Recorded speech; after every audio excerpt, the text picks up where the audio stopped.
अब जानते हैं माँ गंगा का दिव्य प्रागट्य रहस्य के बारे में। 23 अप्रैल शुद्धि, करुणा और मोक्ष का प्रभात। जब आकाश से पवित्रता पृथ्वी पर उतरती है, जब जल केवल जल नहीं बल्कि मोक्ष का मार्ग बन जाता है, तब वह दिव्य धारा कहलाती है माँ गंगा। गंगा सप्तमी पावन दिवस है जब माँ गंगा का पुनः प्रागट्य पृथ्वी पर हुआ माना जाता है। ये केवल एक नदी का उत्सव नहीं बल्कि आत्मा की शुद्धि और मुक्ति का दिव्य अवसर है। प्रागट्य दिवस का गूढ़ अर्थ क्या है? सब लोग इसको जयंती कहते हैं, तो माँ गंगा जयंती नहीं, ये भी प्रागट्य दिवस ही कहना सही रहेगा, क्योंकि वे किसी सामान्य जन्म से नहीं आई हैं, बल्कि स्वर्ग से पृथ्वी पर दिव्य प्रवाह के रूप में प्रकट हुई हैं। उनका अस्तित्व यह दर्शाता है कि ईश्वर की कृपा जब बहती है तो वह हर जीव को स्पर्श करती है। तो इसकी पूरी कथा के बारे में जानते हैं। प्राचीन काल में राजा सगर के 60,000 पुत्र ऋषि कपिल के श्राप से भस्म हो गए थे। उनकी आत्माओं की मुक्ति के लिए राजा भागीरथ ने कठोर तपस्या की।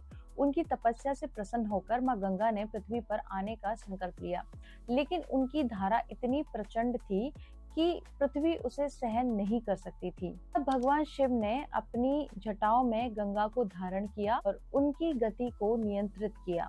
फिर धीरे धीरे गंगा पृथ्वी पर प्रवाहित हुई और भागीरथ के पूर्वजों को मोक्ष प्रदान किया। इस प्रकार गंगा केवल जल नहीं बल्कि मोक्ष देने वाली दिव्य शक्ति बन गई। गंगा और शिव का रहस्य क्या है? माँ गंगा और भगवान शिव का संबंध अत्यंत गहरा है।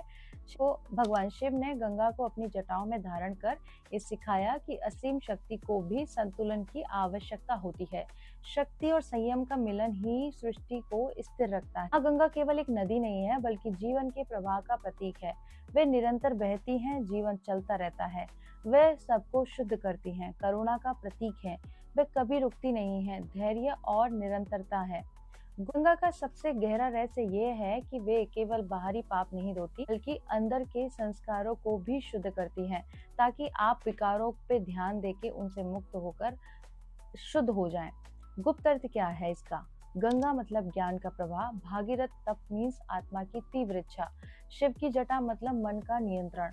जब ये तीनों मिलते हैं तब आत्मा को सच्ची मुक्ति प्राप्त होती है। साधना और पूजा विधि क्या है? गंगा सप्तमी के दिन माँ गंगा की पूजा अत्यंत फलदायी मानी जाती है। तो इस दिन क्या करना चाहिए? सबसे पहले सुबह उठ के स्नान करना चाहिए। यदि संभव हो तो गंगा स्नान कर लें।